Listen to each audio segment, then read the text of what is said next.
So here we are, we're at the fourth talk on dependent origination, and the purpose of the talks remains the same: to give the mind something to orient to that will help us meet the circumstances of our lives with not just awareness, but with some kind of wisdom that penetrates, that opens up that which would be otherwise obscured.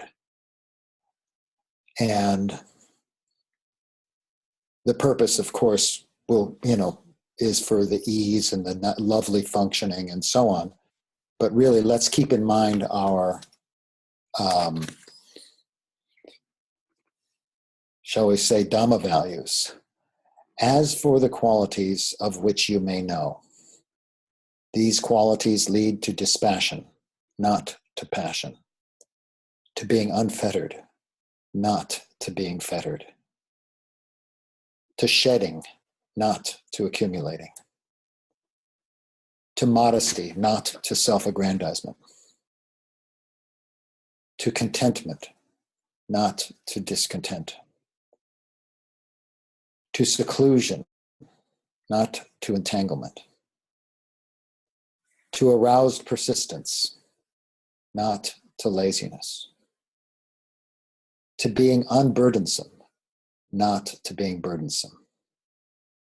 You may categorically hold, this is the Dhamma, this is the Vinaya, this is the teacher's instruction.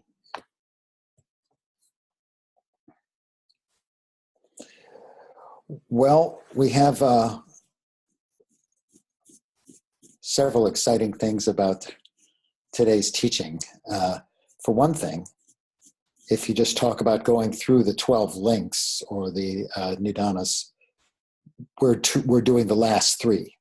So that'll give us a whole basis to work from in our last 2 sessions. But there's also a tremendously powerful link that is the very next one that just reveals so much.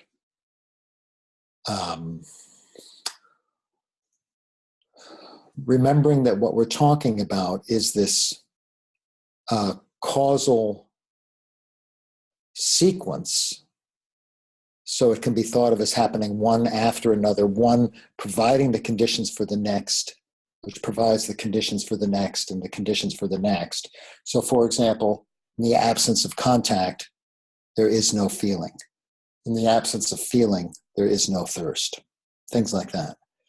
And at the same time, a teaching that is simultaneous, that all of these things are present all the time. So we're beginning to get a picture of the ongoing fabrication of something like this is life, or I exist, or it's like this now. And when we look at it and, of course, play it in the forward direction, what we see is that we're building towards the grasping and the suffering that is normal. Even if it's sort of kind of happy suffering, it's not the profound human capacity that the Buddha points to. Remember that we're talking about, you might say, a supernormal capacity, this awakening. It's human, but it's supernormal. And normal is exactly what this thing describes, where the ongoing rush, the ongoing dynamic function and fact of ignorance is the conditions for the arising of mental formations, bodily formations, and so on, that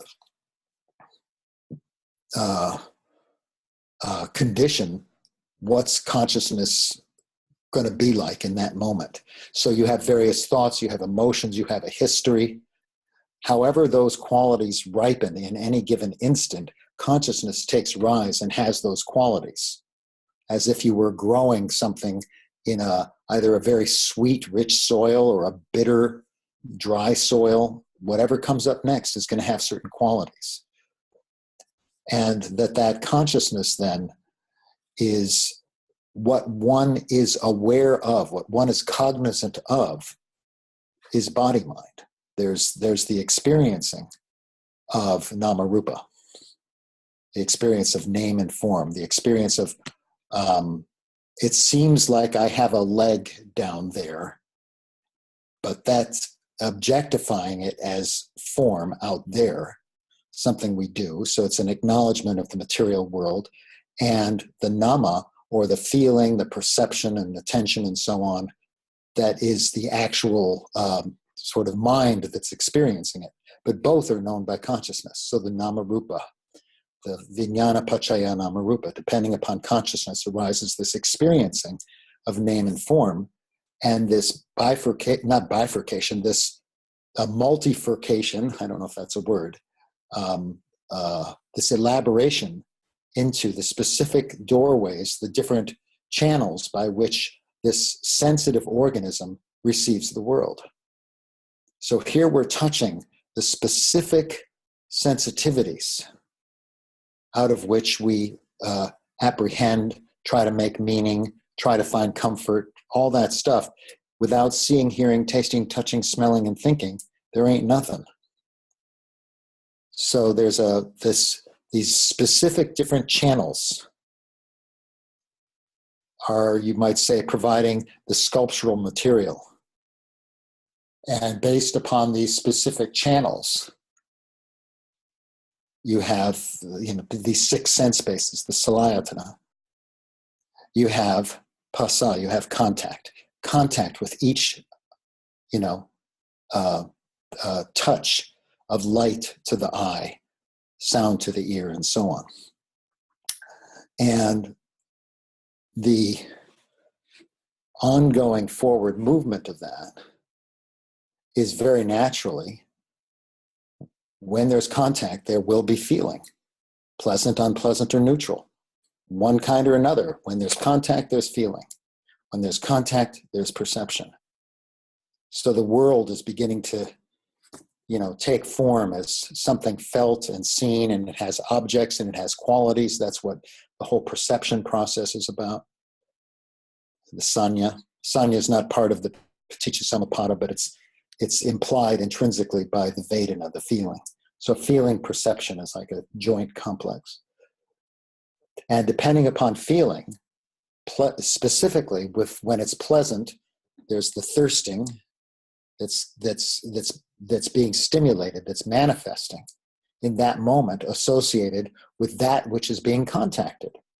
I see you, and there's this thirst for you to see me, for example. Or, I smell something unpleasant, and the Vedana sangha, the unpleasant contact, and then all of the memories, as it calls up all my sankharas, and then the mental reactions and all of my responses to, let's say, dog poop or something, conditions that moment. And there's this sensitive body that's being assaulted by this bad smell and wants to get out. And it's part of the sensitivity of this organism in life, whether someone's screaming at me or whether it's dog poop, of wanting to get out. And it's not just instant by instant contact. The tanha, the thirst, has this, just like the ignorance, it has this accumulated pattern or tendency that if you live a certain way, you can begin to diminish. You can actually volitionally, through practice, through intelligence, through reflection, through how you meet experience, you can begin to diminish that reactive jump, where the hunger, the momentum of the tanha basically takes over. And as we said before, we are led around by that thirst. So now you've got this, the battery that pushes forward the paticca samuppāda and the move towards suffering is now really charged with the energy of tanha. And you've got tanha, pacaya, Upadana, the clinging, the grasping. Critical to understand that this grasping is a grasping at experience instant by instant. In aggregate, you'll get the big grasping. Oh, I really want my son to be happy, or I really want that car, or I really hate that person a lot. And you have a whole elaborate set of thoughts to which you're grasping around that person you hate, right? So those are the big chunky things, but it's also to be understood instant by instant, so that the grasping at the different sense contacts is an attempt to stabilize the world. When it's all flux, when there's no center, it's impermanent, it's empty, the organism feels what? Insecure, unhappy. The organism seeks stability and fabricates the stability by freezing the world. Our perceptual systems take the plethora of inputs, and from that we create objects, we name the objects, and we begin to populate a world with objects and self in the world, and we try to manipulate the world to find the stability we're looking for.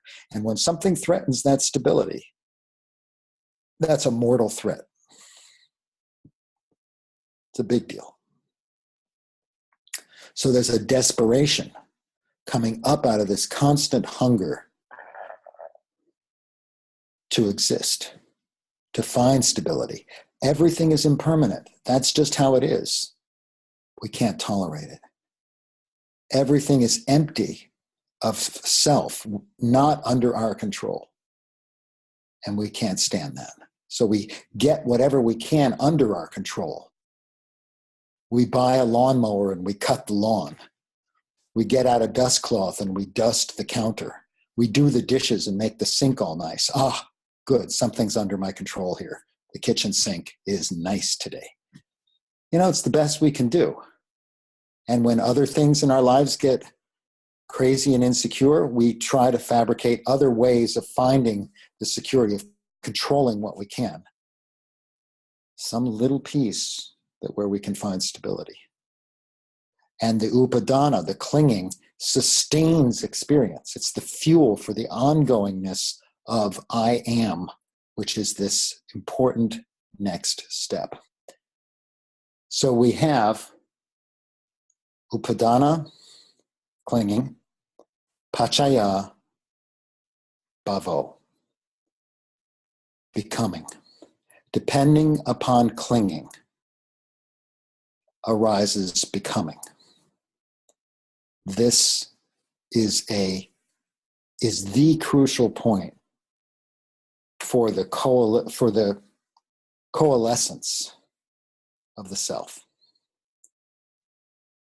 Upadana, the clinging, is, remember, it's this holdings, it tries to freeze the world so there can be some navigating in it and so on. But what one is freezing is all of one's experiences, the sensations, the perceptions, and so on, become fixated into this is this, that's that, and here I am.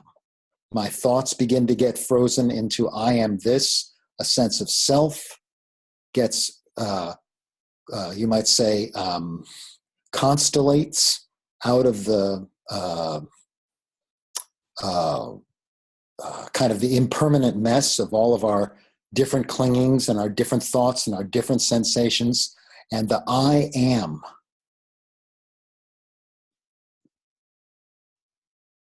lands in the world. Upadana, paccaya, bhavo. Depending upon clinging arises becoming.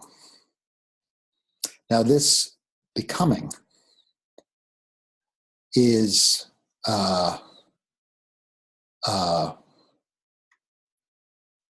you could say a key piece of the totality of suffering and the maintaining of the suffering through our lives.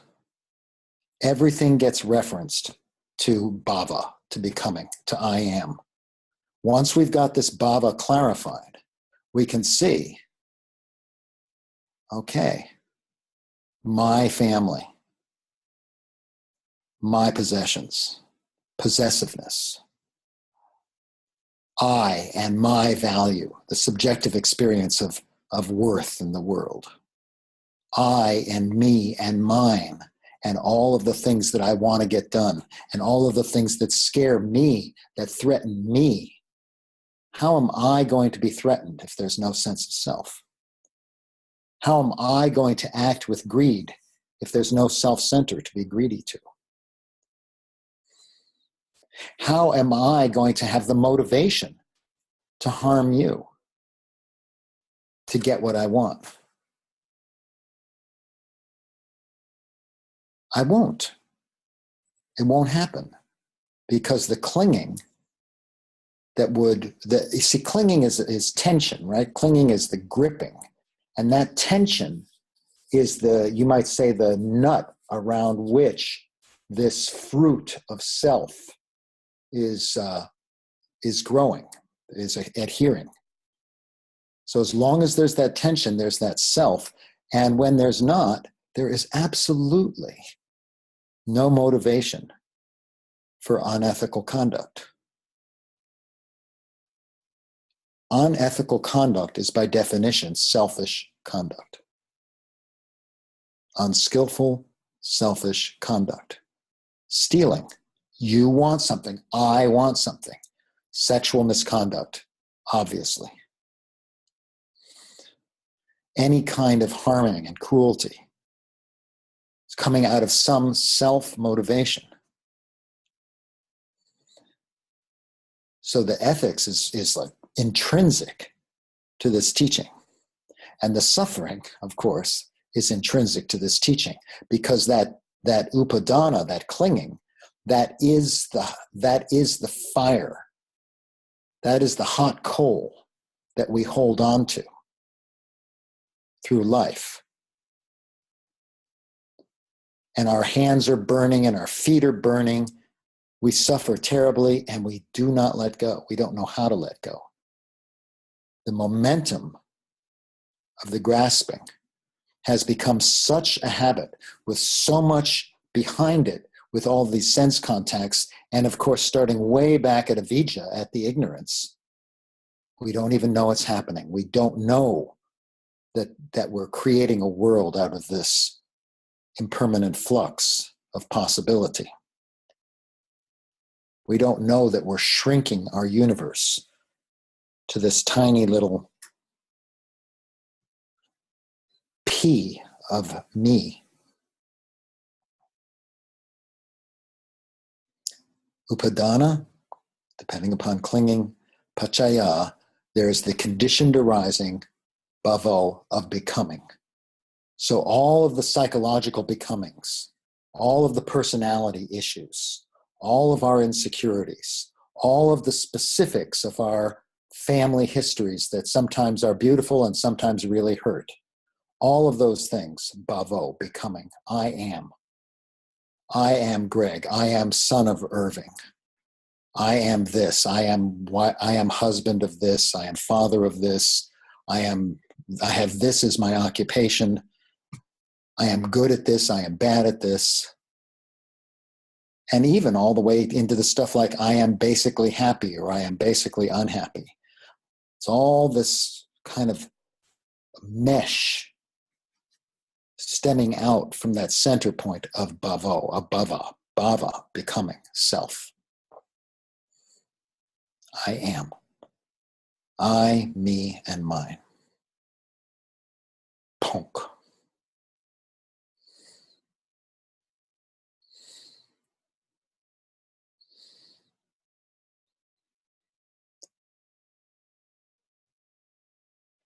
So the next link is really interesting. It's jati. So we got the bhava or the bhava paccaya jati, birth. And here we're going to, in a moment, I'll talk about the multiple lifetimes perspective on paticca samuppada. But first, I want to explain it from the standpoint that we've been kind of rested in our whole time together, which is moment by moment, instant experience as a radical phenomenology for those whose mind can become steady and agile enough to see down into the nature of the world building. So depending upon this becoming, there's birth. So from a very logical standpoint, we go to what the Buddha said, and he just sort of asks the monks in his dialogic way that he teaches. So tell me, monks, if there were no birth, could there be this follow-on stuff, aging and death? Of course, if you're not born, you can't die, and so on. So tell me, if there were no becoming, if there were no self, you might say, to be born, could there be birth? He didn't use those words, but that was the implication. And well, of course, no, sir, no, venerable sir. So it's just, keep in mind that we're dealing with causal relations here. So when there is this sense of me that gathers from the upadana, the clinging is the tension that at the center of the nut of self. The tension itself, as Venerable Punaji always likes to say, the tension itself is self. No tension, no self. You begin to relax, and insight dialogue, the boundaries of me begin to soften because they're all fabricated anyway. It's all made up. The whole self construct is nothing but a mental construct. It's made up. Do you hear that? It's pretty radical, pretty interesting. And if you take it to heart, super powerful. It's a whole different way of understanding human psychology.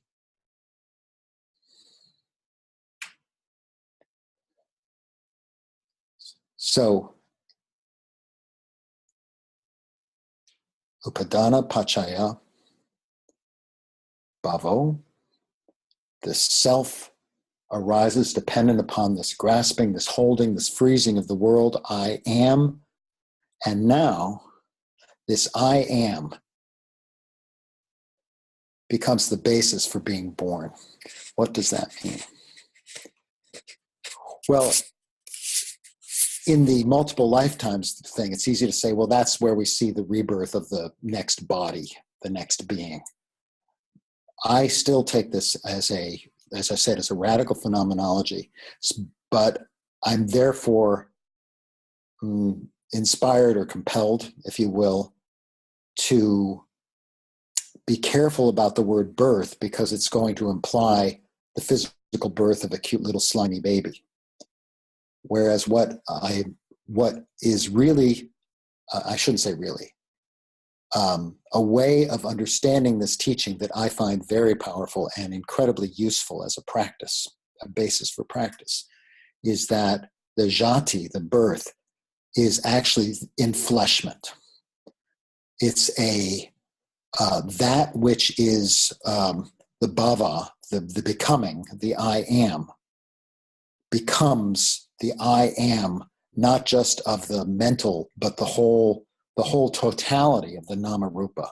I am, with all my hormones and all of my flesh and all of my experience of being embodied. And in this sense, there's an inhabiting of the body with the self. So the self, the body, it all becomes one unit, and the sense of me and my body is so strong that now we are almost incontrovertibly existing. We don't actually exist. Understand that. We don't actually exist. It's still all flux. Just ask Einstein. I don't care who you ask. It's still all flux, but we become a self with a body. We become bhava, a self with a body, jati. Right? So that's where I'd like to lead us in a contemplation now. Okay? And I'll ask our host to invite us into rooms. But first, I'll offer the contemplation. And let's make the contemplation 12 minutes, please. And I'll offer that now. So you have enough background to have a sense of this sort of ongoing fabrication or weaving together creation of the world and the self in the world, experiencing the world, that then drops into this enfleshment, this birth. And it's like, wow, it's like this, you know, me and my family, me and my cancer, me and my possessions, and I physically relate to my possessions. I have been born into this world like this. And how intimate can we get with this sense of I am, and then go back to the clinging, the upadana, the holding. What am I holding on to? Am I holding on to a sense of my body? Can we sense, oh, there's where it begins to feel like an identity, like bhava, like me, bhava, bhavo. Ah, right, even my thoughts seem like me. And then you could see, if you see the jati, the birth, the sense of, oh wow, this whole me, this whole body sitting here. It's real. It's real. I've been born and reborn every instant. Oh my God. I'm in the flesh. I'm in the world. And do that with your partners. And as they are speaking, notice how that's impacting your world fabrication. Because consciousness is arising in each moment with the, visible object, the other person, with the auditory, with what they're saying, and so on and so forth. Consciousness is arising and falling in each moment. And that whole flux of the specific sense spaces and the contact and the feeling and the thirsting and the clinging and the becoming and the birth.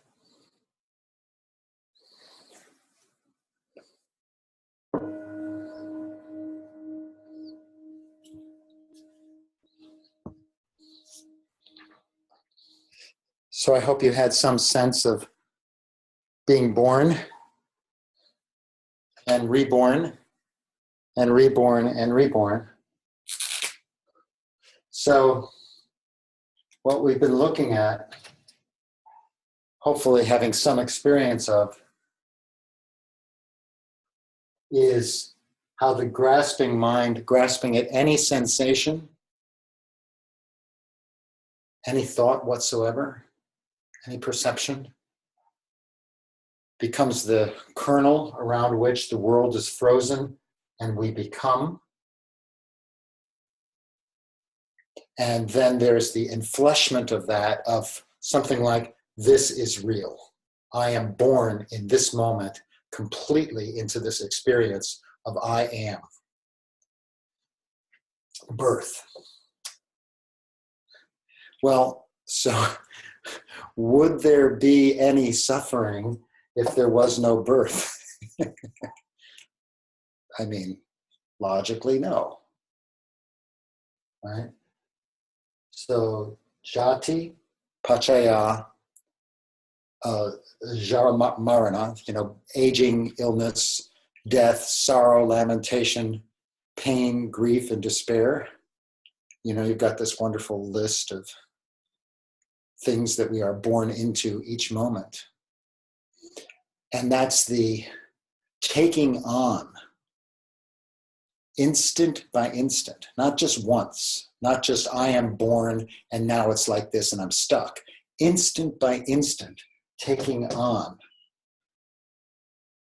the reality, if you will, of suffering. Suffering becomes real.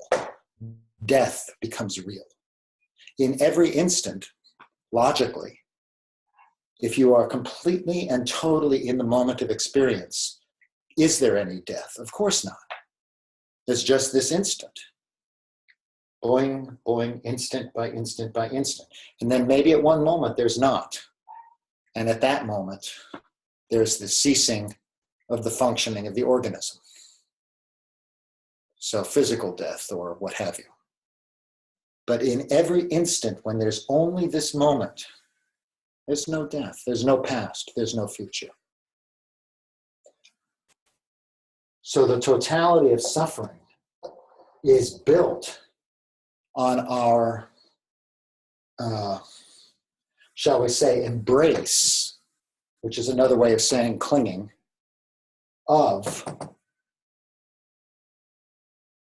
the whole fabricated life. And so we begin to see that this whole process that we've been talking about, this whole thing, is the, the steady and constant movement, the making and remaking of a world of suffering. And how could there be an ending of that? What is the nature of nirodha, of cessation?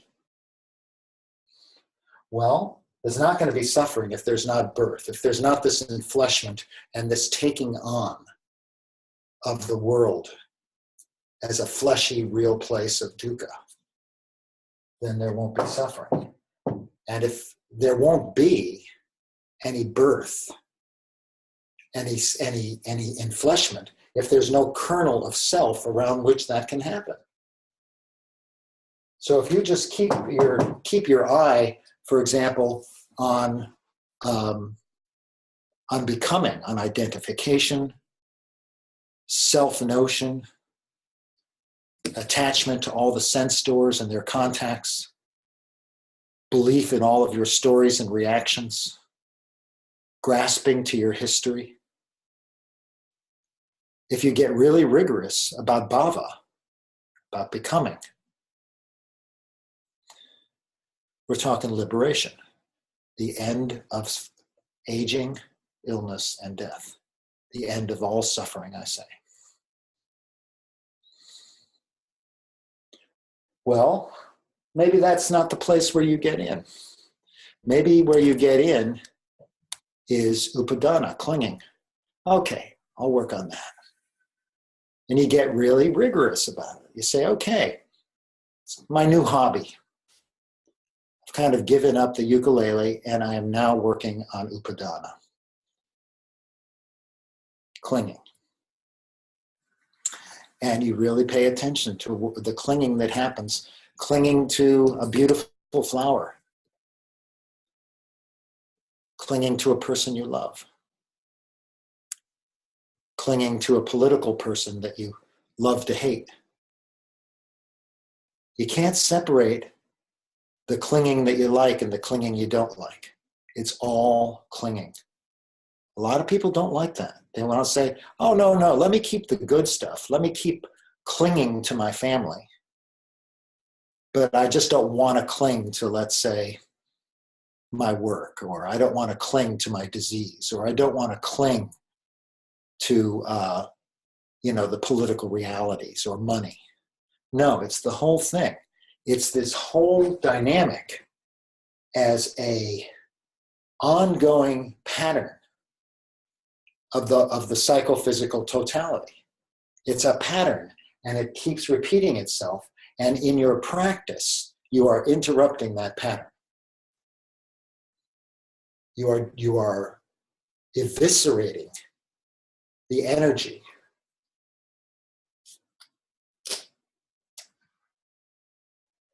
of thirst, of hunger. You are perforating the density of avijja, of ignorance. You begin to see a little here, you begin to see a little there, you begin to see clearly a little bit like this, and you begin to see into these things from time to time, and sort of like, a mesh that gets wider and wider apart, you begin to see more clearly, unobscured.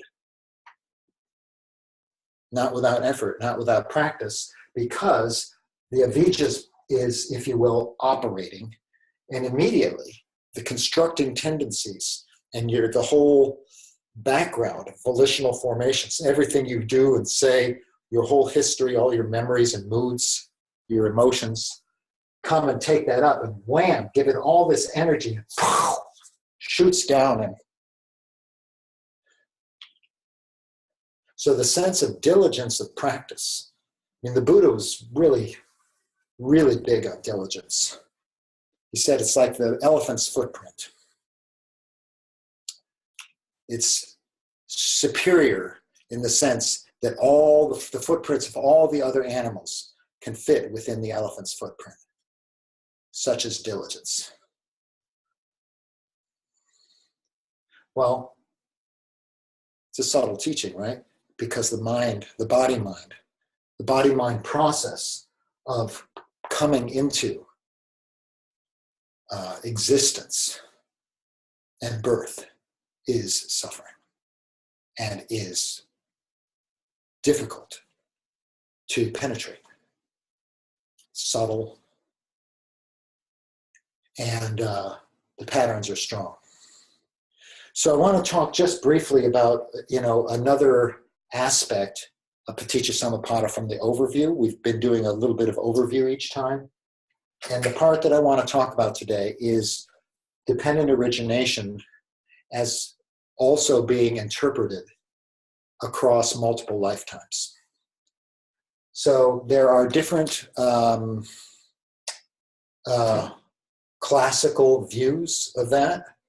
You'll get a little bit different from the Tibetan, the Theravada, and so on, as to exactly where the lines I'm going to draw are drawn, but you'll get the idea very quickly. So in this notion of multiple lifetimes, 3 lifetimes, we're talking about ignorance and basically the constructing processes is all your karma. That's the whole, all prior thoughts, words, and deeds. And that is the conditions that set you up for consciousness to arise at the time of birth. In the Pāli tradition, Theravada Buddhism, you have paticca vijnana, a particular type of consciousness that was fabricated later. The Buddha didn't teach this, by the way. It was fabricated later, this paticca vijnana, rebirth linking consciousness. So this is the consciousness that then takes birth in the new womb, and then name and form come in. So it's very materialistic, meaning there's a mind and there's matter. Now it can be real simple. When you do this 3 lifetimes thing, it gets very kind of blunt almost. So you have mind and matter. So you actually have the sperm and the ovum coming together, and consciousness enters that sperm and ovum all at the same time, and then that allows for the growth of the 6 sense bases, actual now it's very physical. It's not just the phenomenal experience of, but you have physical sense bases, and now there can be contact with the world. And so that's all this life, all the way down to probably, I think that this is one of the differences for the different schools, either down to clinging or down to birth. So that's all this life. This is the stuff like, oh, I can see that, I can experience that, that's what's happening. The feeling and the craving and the clinging, yeah, that's all stuff that I can, you might say, relate to in a very concrete way in this very life. And then there's the clinging that has me moving forward into clinging to life and becoming again. And then that leads to birth, and then the future life. This is all conditioning the future life. The future life, birth into suffering. So you got lives. 1, 2, 3. Right? And there are nuances, elaborations of this. Myself, I'm Catholic in how I approach, whether this is anything like true, because all of this is a fabrication. All of the Dhamma is fabricated. It's a concept, a set of concepts. So I don't necessarily feel compelled to say, this is really how it is. This is a metaphysics. I don't think we need to go there. What it's really about is suffering and the end of suffering, not the nature of reality. I can't stress that enough. This is about practice.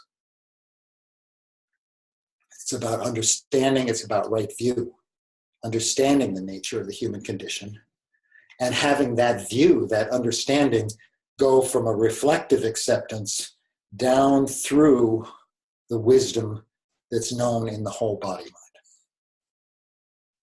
And the way that happens is through your practices. And we're going to talk about that in a lot more detail soon.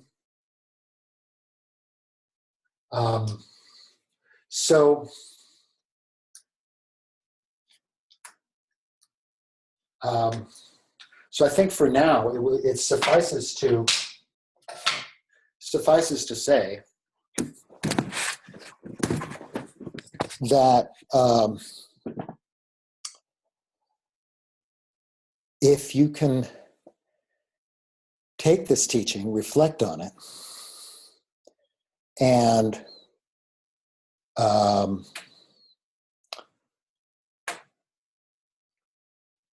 see if you can touch a sense of being born into suffering at each moment.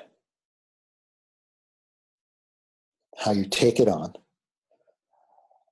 And see if there's, in the absence of this does not arise. Look for that. Look for, okay, there's no clinging now, or less clinging. Can I get a glimpse of the becoming softening? And if the becoming and the identification and the seed of self is not there, then maybe this fleshiness of birth, ajati, doesn't arise. That would be really good practice, really wholesome practice.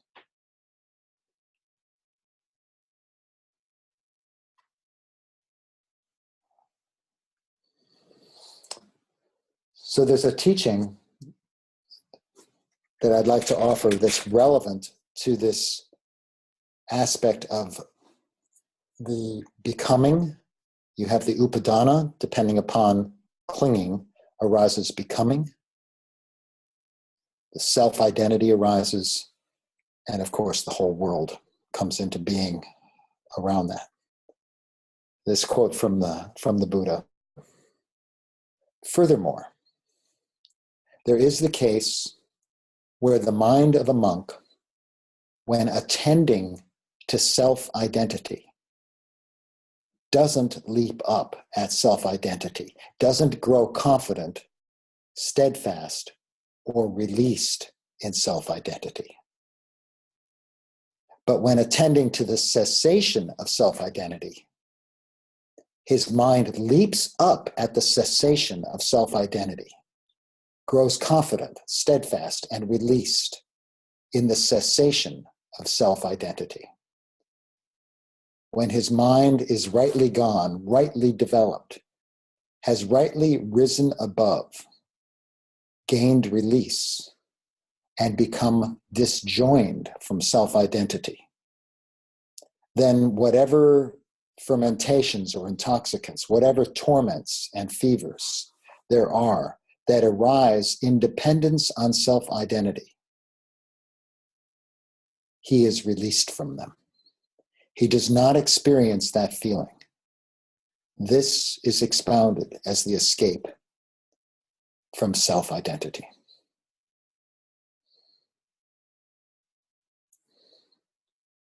the escape from self-identity. When self-identity happens, as it will, you don't leap up to it. You don't say, yeah, I am good. We had success. This stinks. You're bad. But when you notice in a moment that self-identity is not manifesting, the mind leaps up to it and says, fantastic. Grows confident, steadfast in released, in the cessation of self-identity.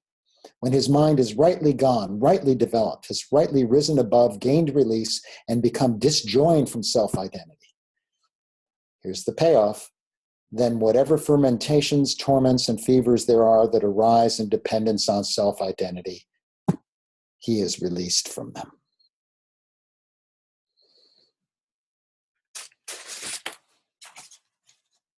May it be so.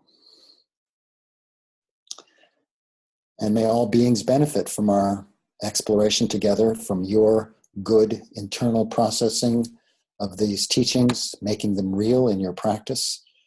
And as we work together as a community to make them real in action, not an easy thing. Be kind to yourself, be patient. In some sense, there's no rush. Thank you.